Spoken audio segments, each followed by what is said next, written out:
Então, abra sua Bíblia na leitura que foi feita na Epístola de Paulo aos Romanos, não é? No capítulo 10. Esse capítulo 10, meus irmãos, é bem rico em mensagens para pregação, não é? Louvado seja o nome do Senhor. O apóstolo Paulo aqui, ensinando a igreja que estava em Roma. Por isso essa epístola é aos romanos, não é? Então ele diz assim: mas que diz? Que diz?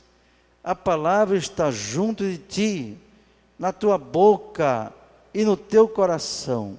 Esta é a palavra da fé que pregamos, a saber, se com a tua boca confessares ao Senhor Jesus, e em teu coração creres que Deus o ressuscitou dos mortos, serás salvo. Tem gente que acha ruim quando os evangélicos dizem que são salvos. É interessante isso, não é? A maioria das pessoas católicas que eu conheci e conheço, elas não recebem bem essa palavra quando nós dizemos, nós somos salvos. Quem crê em Jesus é salvo. Quem crê em Jesus tem a salvação. Mas já vi muitas reações negativas. Quando eu pregava lá em Natal com a mocidade, eu dirigia a mocidade, e eu sempre, meus irmãos, não fui um líder. Eu não fui daquele líder que vai atrás, que diz assim, vão lá, pode ir. Não, eu sempre ia na frente. Eu ia na frente. Eu ia com eles. Então tinha um grupo de evangelização. Grupo de evangelização que eu fazia parte. Eu e mais 3 jovens ou 4, não é? Íamos evangelizar. Chegando lá em Ser Rosado, quando não tinha igreja ainda, e nós tínhamos uma mania, meu irmão, interessante, de evangelizar onde não tinha igreja. Semear a palavra de Deus. Vocês terem uma ideia, nunca mais se levantou uma mocidade como aquela. Nunca mais um trabalho como aquele. Tudo tem seu tempo. Nós evangelizamos a cidade da Esperança, quando foi fundada e não tinha igreja. Felipe Camarão, foi a mocidade, chegou lá primeiro. Satélite, chegamos primeiro, entendeu? Nova Dimensão, fomos nós. Potilândia, chegamos primeiro. Ali, Ser Rosado já tinha igreja, mas a gente atravessava e ia para lugares mais distantes, do Carrasco. E o lugar lá chamava o Carrasco, lugar de mato ruim, né? Então, onde é Dom Eugênio hoje, era o Carrasco. A gente ia a pé, saía domingo às 1h30 da tarde, aquele grupo de jovens, rapazes e moças, adolescentes, viu? Eu tenho saudade daquele tempo, porque eu não consigo mais ver isto. Então, outra coisa, viu? Hoje o rapaz pode sair com as moças, né, para evangelizar. Hoje tem mais compreensão. Naquele tempo não, o pastor dizia, tem que ir rapaz pelo um lado e as moças pelo outro. Era assim. Era assim. Na mesma rua, tinha que ir o rapaz por um lado e as moças pelo outro. E a gente não desobedecia, não. Então, passando na casa de uma senhora em Ser Rosado, batemos palmas, ela abriu a porta, nos atendeu muito bem.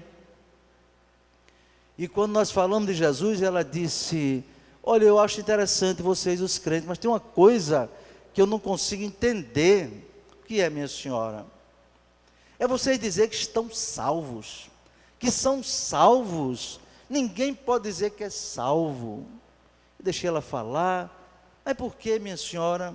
Porque uma pessoa come carne e farinha, pode dizer que é salvo? Veja a ignorância de uma pessoa que não conhece a palavra de Deus. E eu disse, minha senhora, o que é que tem a ver carne, farinha e feijão e arroz com a salvação? São alimentos para o corpo. A salvação é para a alma, em primeiro lugar. Não, mas ninguém pode dizer. Aí, você tem que ter muita habilidade, sabe, irmãos, para evangelizar em toda situação. E aí, você sabe, tem que aprender a manejar a palavra.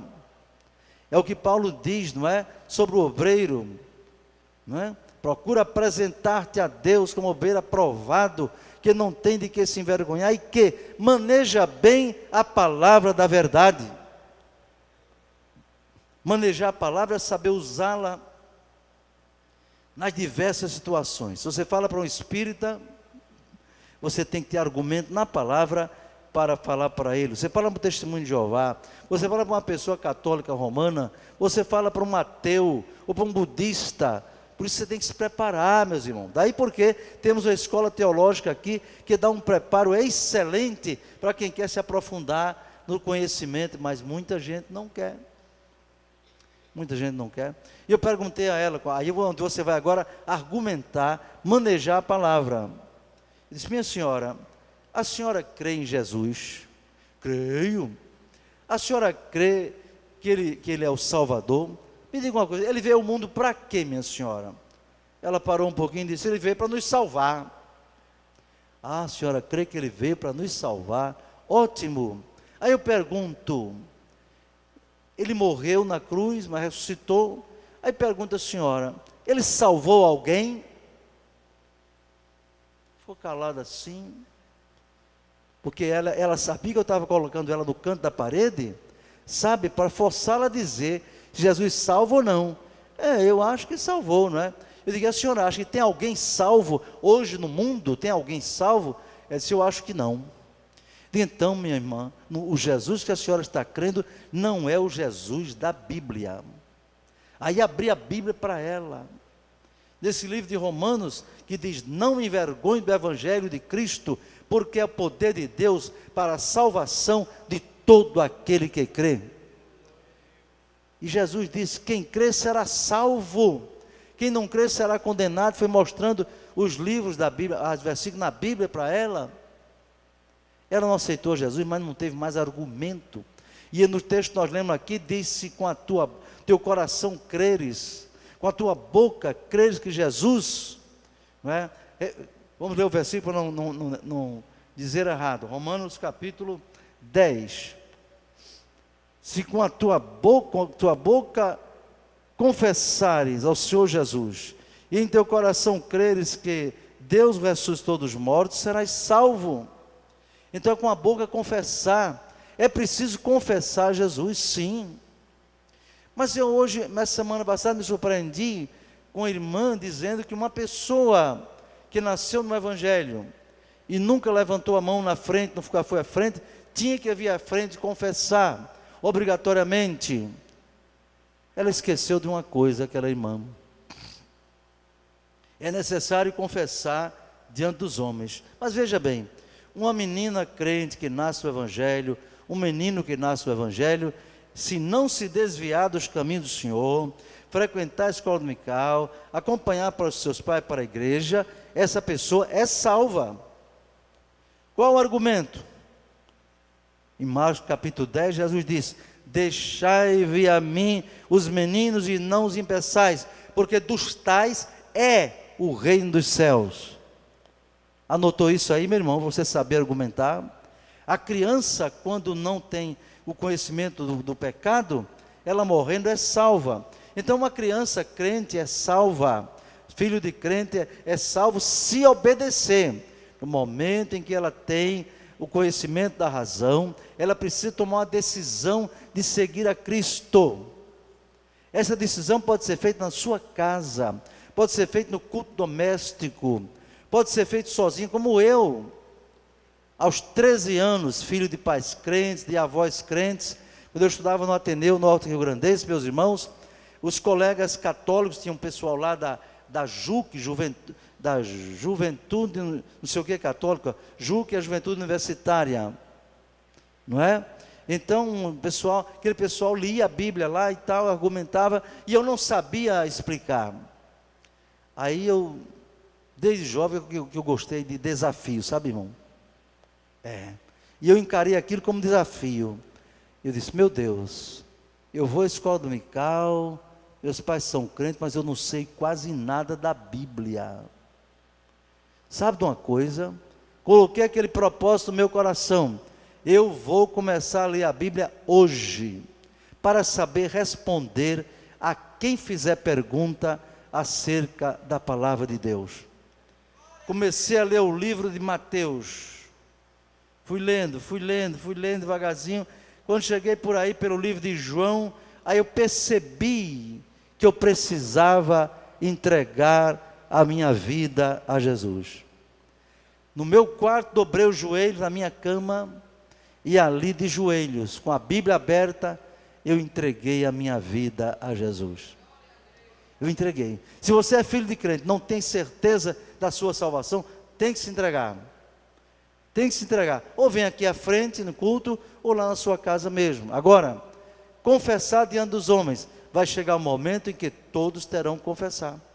Por exemplo, eu com 13 anos, aceitei a Jesus em casa. Mas, aos 14 anos, quando foi no batismo, aliás, foi mais um pouquinho. Mais um pouco, eu acho que eu tinha 16 anos. Aí, teve batismo. E eu resolvi me batizar. Naquela hora que da profissão de fé, quando você vai à frente e o pastor faz a profissão de fé, ali você está professando a sua fé e você está confessando a sua fé diante de todas as pessoas que estão presentes. Então você confessa ou no dia que aceitou ou no dia que vai se batizar. Mas você tem que confessar diante dos homens. Então, se com a tua boca confessares, não é? Ao Senhor Jesus, é preciso confessar.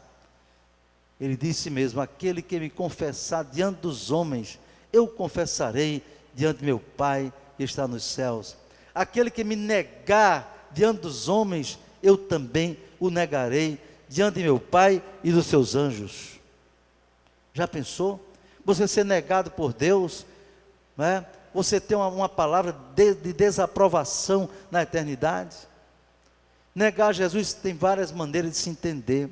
Negar Jesus, por exemplo, a pessoa que não é crente, o ímpio, a pessoa incrédula, ele não aceita Jesus, ele não confessa que Jesus é o Salvador, ele diz que o Salvador é Buda, que o Salvador é Krishna, que o Salvador é a reencarnação, é que salva, é salvação pelas obras, não é? E tanta coisa, e tantos deuses falsos, inventados pelo diabo ou pelos homens. Então quem confessa a um Deus, está negando a Jesus. Jesus disse: quem não é por mim, é contra mim, acabou. Não adianta, irmãos, o diabo inventou uma religião relativista, que até o Papa Francisco, um homem tão inteligente, tão culto, não é? Um homem que eu admiro pela sua humildade, que muitos pastores evangélicos não têm, muitos crentes não têm. Meu irmão, tem pastor 5 estrelas, e você, para falar com ele, tem que marcar com um mês de antecedência. É muito difícil, viu? Tem gente que fica grande. Não, ninguém é grande, só tem um grande, é aquele que morreu na cruz do Calvário por todos nós. Tem gente que é muito grande, ele não é um homem humilde, porém, o evangelho que ele está pregando por aí, carece de avaliação, carece de fundamentação bíblica. Na hora que ele diz que um ateu pode ser salvo se praticar boas obras, nem na Bíblia Católica tem isso.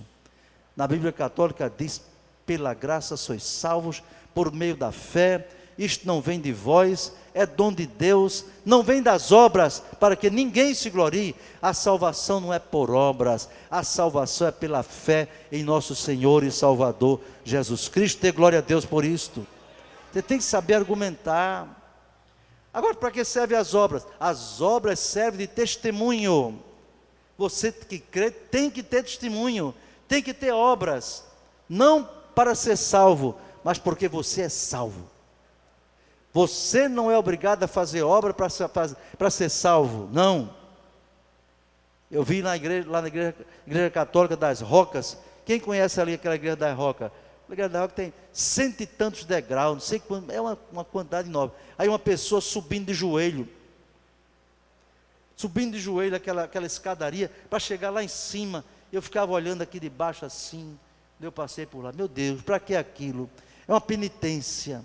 É fazendo aquilo para ser salvo, para agradar a Deus na visão deles. Deus não quer isso não. Sabe o que a Bíblia diz? Eu quero obediência e não sacrifício. Agora, fica pregando outro evangelho. Perguntaram ao Papa, um gay pode ser salvo? O Papa, ao invés de dizer, se ele se arrepender dos seus pecados e vier para Deus, ele será salvo. Sabe qual foi a resposta do Santo Papa? Foi essa: se ele vier para Deus, quem sou eu para julgá-lo? Não respondeu nada. Que a pergunta foi se ele é salvo. Se ele é salvo. Meu querido irmão, você que está na internet, um homossexual, uma lésbica, só pode ser salvo se abandonar a prática de um ato sexual que a Bíblia chama de abominação ao Senhor. Tem para onde correr, não há o que interpretar. 1 Coríntios capítulo 6, versículo 10 diz, ficarão de fora do reino de Deus os efeminados, os sodomitas, os ladrões, os homicidas. Sabe o que é sodomita? É o homossexual que faz o papel do homem, do macho. Efeminado é aquele sujeito que, sendo homem, faz papel de mulher. Isso é abominação a Deus. E a mulher que se relaciona com outra, São Paulo diz, Romanos 1, 24 a 27, ela está praticando um ato contrário à natureza. Ato contrário à natureza. E Paulo termina esse texto dizendo, são dignos de morte os que tais coisas praticam. Então você tem que confessar Jesus, confessar com a sua boca, é confessar que Jesus é o Salvador, mas de acordo com a palavra. A palavra, se tu confessa, com tua boca confessar o Senhor Jesus, no seu coração crê que Ele ressuscitou dos mortos, porque se a pessoa não crê que Jesus ressuscitou, não está crendo no Cristo Salvador. O Cristo que salva não é o Cristo morto, o Cristo que salva é o Cristo que morreu, mas venceu a morte, ao terceiro dia ressuscitou, e poucos dias depois subiu ao céu, diante dos olhares de tantos discípulos que estavam ali, e foi sentar-se à direita de Deus, lá no céu. Então você crê que Jesus é o Salvador, com a sua boca, com o seu coração crê que Deus ressuscitou, serás salvo, não é? Aí diz assim, por quê? Observe, palavra muito interessante essa, né? A saber, a palavra está junto de ti, na tua boca e no teu coração. Note, não é para ter, tem crente que só tem a palavra na boca, mas não tem no coração. A palavra tem autoridade, você tem autoridade na palavra de Deus, quando você tem na boca e você tem no coração, interiormente. No coração não quer dizer no músculo cardíaco, no coração quer dizer na sua mente, no seu interior, meu irmão. Então você confessa com a boca aquilo que está dentro do seu coração. Por isso Jesus disse, a boca fala do que o coração está cheio. A boca fala do que o coração está cheio. Você conhece um crente que está cheio da palavra, tem o Espírito Santo na vida dele, ele conversa com você, ele fala das coisas de Deus. Agora você vê uma pessoa só fala em novela, só fala em roupa, só fala em batom, só fala em brinco, só fala nessas coisas, sabe o que acontece? Essa pessoa é vazia de Deus, é vazia de Cristo, vazia do Espírito Santo, o seu coração está cheio de vaidade, dessas coisas, a boca fala de que o coração está cheio. Então, meu querido irmão, tem a palavra na boca e tem a palavra no seu coração. Por isso que nós estamos com esses grupos de leitura da Bíblia, Amigos da Bíblia 1, 2 e o Amigo da Bíblia Club, que é dos jovens. E eu estou observando que alguns leitores da Bíblia estão desistindo, estão cansando de ler a Bíblia. Meu Deus do céu, a pessoa pega uma revista de moda, lê todinha, meu irmão, não cansa. Pega um jornal da cidade, só tem notícia ruim. Os jornais agora da cidade, do estado, do Brasil, só tem notícia ruim, de desgraça, de petrolão, de mensalão, entendeu? De podridão, de prisão, dessas coisas, de gente corrupta, que enganou o povo e quer continuar enganando, pensando que o povo é besta. É só as notícias que saem, no jornal, na televisão, no rádio, no Facebook, só sai isso, porque é só isso que eles têm para dizer. Mas quando você é um crente em Jesus, você lê a palavra de Deus todo dia a palavra tem uma notícia boa para você. Todo dia a palavra de Deus fala para você coisas boas, coisas que não são só para essa vida, mas para a vida eterna também. Então creia no Senhor Jesus, confesse a Jesus com a sua boca, para que e a palavra entre na sua boca, do seu coração, também para ser salvo, não é? Glorificado seja o nome de Jesus. Visto que com o coração se crê para a justiça, e com a boca se faz confissão para a salvação. Uma pessoa também chegou para mim uma vez, eu pregando o evangelho, e disse, eu digo, olha, você aceita Jesus como seu Salvador? Eu disse, eu já aceitei Jesus como Salvador. O que é que você vai argumentar agora? Não é? O que é que você... Já aceitei, e agora? Mas Deus dá as estratégias a gente, viu? Eu gosto dessa turma aí do Vida Nova, porque eles gostam de ler a Bíblia. Fiquei admirado lá em casa, no encontro que tive com eles, e da classe Shekinah, meninas pregando, meu irmão, que eu vou chamar para pregar aqui no culto de domingo. Se prepare, eu vou pregar culto de domingo. Mensagem segura, fundamentada da palavra, não é? Uma bênção mesmo. Vão se preparando aí, viu? Não tenha medo não. Também não vou pegar de surpresa não. Primeiro eu vou avisar, vou convidar, né, para vocês se prepararem devagarzinho. E vão orando aí. Então, meu irmão, é preciso compreender isto. Compreender, viu? Que diz a palavra, com o coração se crê e com a boca se faz confissão para a salvação. Portanto, é preciso confessar a Jesus como Salvador. Não ter vergonha de Jesus. Não ter vergonha. Então a pessoa diz, eu já sou salvo. Já sou salvo. Olha a estratégia que Deus me deu. Já aceitei Jesus. Aí vem a pergunta chave, ó. A senhora aceitou Jesus? Você já aceitou Jesus? Quando foi que você aceitou Jesus? Mesmo que não diga a data, se lembra do ano? Não, eu aceitei Jesus. Mas me diga uma coisa, como era a sua vida antes de aceitar Jesus? Aí ela fica olhando para a sua cara assim, o que você está querendo dizer? Não, porque quem aceita Jesus tem o antes e o depois. Quando a pessoa aceita Jesus, muda tudo na vida. Aí você cita 2 Coríntios 5,17, eis que se alguém está em Cristo, nova criatura é. As coisas velhas já passaram, eis que tudo se fez novo. Me conte aí, se você aceitou Jesus, você tem um testemunho para dar. Me conte o seu testemunho. A pessoa ficou toda enrolada. Mas o que? Para dizer o quê? Não, você não aceitou, você disse que já aceitou Jesus? Conte o que aconteceu na sua vida depois que você aceitou Jesus. Conte para mim o que foi que aconteceu, que mudança houve na sua vida. Não, eu nasci na religião dos meus pais e tal. Então você nasceu na religião dos seus pais. E você sabe que a religião não salva, nem a religião evangélica, nem a católica, nenhuma. Só quem salva é Jesus. Então, meu amigo, parece que você aceitou a religião. Você precisa aceitar a Jesus Cristo como seu Salvador. Precisa confessar Jesus como seu Salvador. Ele ficou sem argumento. Eu perguntei, conte o seu testemunho.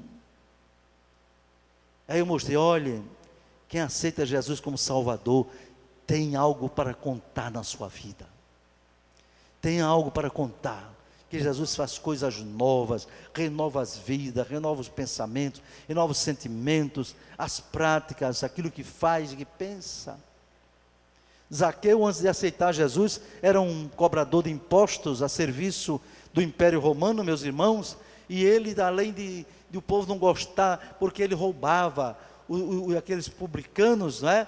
Eles arrecadavam impostos para aquela nação que dominava a outra. E Zaqueu certamente cansou. Certamente Zaqueu, que era baixinho, ou talvez mais baixo do que eu, não sei, não é? O Zaqueu era um baixinho, meu irmão, que o homem era ruim, sabe? cobrava os impostos além do que devia, extorquia as pessoas, e eu acho que ele cansado daquela vida, apesar de ser um homem rico, importante, chefe lá da coletoria, não é? Ele cansou. Por isso que Jesus disse: vinde a mim todos vós que estavam cansados e oprimidos, e eu vos aliviarei. O Zaqueu ficou cansado, não é? Mas ele tinha vergonha de se apresentar diretamente diante do Rabi, diante de Jesus o Nazareno. Ele ouvia falar de Jesus. Seu Zaqueu já ouviu falar num homem chamado Jesus, lá que veio da banda de Nazaré, um carpinteiro? Olha, seu Zaqueu, esse homem é tão tremendo, ele cura enfermos, eu vi ele ressuscitar um morto, eu vi ele curar um homem com 38 anos de paralítico, não é? Você fala das grandezas de Deus e as pessoas se impressionam. E a Bíblia diz: Zaqueu queria ver quem era Jesus. A prioridade de Zaqueu era ver Jesus. Ele não queria propriamente conhecer Jesus pessoalmente, ele tinha vergonha, porque ele era odiado pelos judeus, e Jesus era judeu. Mas um dia Jesus vai passando na cidade dele, não é? Em Jericó. E alguém disse: seu Zaqueu, sabe quem vai passando por aí? Aquele homem chamado Jesus. É mesmo? Onde é que ele vai passar? É para aquela rua grande, acolá ele vai passar, mas é uma multidão muito grande. Eu vou já ver se eu consigo vê-lo. Zaqueu saiu depressa, e quando foi chegando junto da multidão, meus irmãos, a multidão era muito maior do que essa aqui, era muita gente. E agora, como conhecer Jesus? Se Jesus ia andando no meio da multidão, e ele se parecia com os outros judeus. Aí Zaqueu teve a ideia, a mente dele funcionou rápido, e disse: olha, eu não posso atravessar essa multidão para chegar lá junto dele, até porque eu vou ter que perguntar, e isso vai, eu um homem do meu tipo, não é? Da minha posição, não vou sair perguntando quem é Jesus. Eu vou fazer o seguinte: eu vou correr, né? Ele corria, hein? Ele correu, e vou subir, tinha uma figueira lá. Quando eu estive lá em Jericó, eu vi muitas figueiras bravas lá, e o guia disse para nós: uma dessas figueiras aqui, são figueiras milenares, deve ter sido uma dessas que Zaqueu subiu. Eu tirei foto lá junto daquelas figueiras, não é? Quando você for a Israel algum dia, você vai ver como é interessante você ler a Bíblia e andar passando naqueles lugares que Jesus passou. Aí então, ele disse: eu vou subir na figueira. Aí Zaqueu rapidamente, antes que alguém visse direitinho, ele subiu depressa na figueira e ficou lá em cima, na copa da árvore, escondidinho lá, ó, escondido lá, apoiado nos galhos, não é? E deitado ali, certamente ficou escondido. E a multidão vai caminhando, e Jesus no meio. Quando chega lá perto, meus irmãos, quando chega lá perto daquela árvore, Jesus para. Os discípulos não entenderam que não dava. Certamente ele vai parar para pregar, ele vai parar para proferir um sermão dele. O discípulo deve ter ficado olhando para o outro: o que foi que houve? Por que parou? Aquela música, né? Por que parou? Ninguém sabia por quê. Aí Jesus levanta os olhos, olha para a figueira. Zaqueu está lá ansioso, o coração batendo forte. Aí quando ele olha para o Zaqueu lá em cima, o Zaqueu diz: meu Deus, será ele? Está olhando para mim. Aí Jesus vai para deixar o Zaqueu ainda mais perturbado, disse: Zaqueu, já pensou, irmão? Zaqueu deve ter pensado: como é que ele sabe meu nome? Ele nunca me viu, nunca falou comigo. Quem foi dizer o meu nome a ele? Ninguém sabe que eu vim aqui nesta manhã. Aí Jesus diz: Zaqueu, desce depressa, porque hoje me convém pousar em tua casa. Dá glória a Deus, irmão. Dá glória a Deus. Tu és pentecostal, irmão. Aqui a gente não bate palma, não. Quando eu vou numa igreja que bate palma, eu meto palma também. Eu bato, não tem conversa. Bato palma. Qual é o problema? Não é pecado, não é, porque aqui não é do nosso costume, da nossa liturgia, não é? Pois é, então a gente dá glória a Deus, dá aleluia. Aqueles camaradas que jogam futebol, quando Neymar, aquele perna de pau, dá um chute lá, o pessoal grita: gol, é uma festa. O que foi? Que besteira aquela? Uma bola que entrou na tábua, que é aquilo, para que serve? O que é que aquilo agrega à vida das pessoas? Nada. E as pessoas ficam tão alegres que exclamam por causa de um gol. Então, quando você ouvir uma coisa que você vai dar glória a Deus, não feche a boca, abra a boca com vontade, diga glória a Deus, aleluia, louva. Isso, novo convertido, é assim mesmo, dá glória a Deus, não é? Aleluia. Os obreiros dão glória a Deus bem alto, vocês estão vendo? A glória a Deus é de estrondar mesmo, glória a Deus. Então, queridos, o Zaqueu ficou admirado, desceu depressa, disse: mestre, o senhor quer pousar na minha casa? Então vamos depressa, vamos que eu vou aqui na frente para preparar as coisas. E a multidão foi em direção à casa do Zaqueu. Chega lá, parece que eu estou vendo Zaqueu, diz: mulher, fulana, depressa aí, mande matar aí um boi aí depressa, vamos fazer um almoço aqui, porque quem vem entrar na minha casa agora é o homem que eu queria tanto ver, e ele sabe o meu nome, ele vem aí, é Jesus de Nazaré. E vinha acompanhado de fariseu, daquela raça ruim, de todo tipo de gente, dos discípulos, né? De curiosos, de incrédulos. Jesus entra na casa de Zaqueu, e a comida estava sendo preparada, e Jesus ali conversando, Jesus falando, não é? E aí os fariseus começaram a botar a mão na boca, assim, ó. Como tem certos crentes aqui, tipo, esse homem é pecador. Como é que ele vem comer? Como é que ele diz que é profeta e vem comer na casa de um publicano, de um pecador, de um ladrão desse? O Zaqueu percebeu, meus irmãos, o Zaqueu percebeu aquela murmuração: estão falando mal de mim, é verdade, eu sou homem ruim, eu sou homem mau, mas a presença desse homem aqui me impactou o meu coração. Aí Zaqueu se levanta e diz: mestre, deixa eu lhe dizer uma coisa, deixa eu confessar uma coisa ao senhor.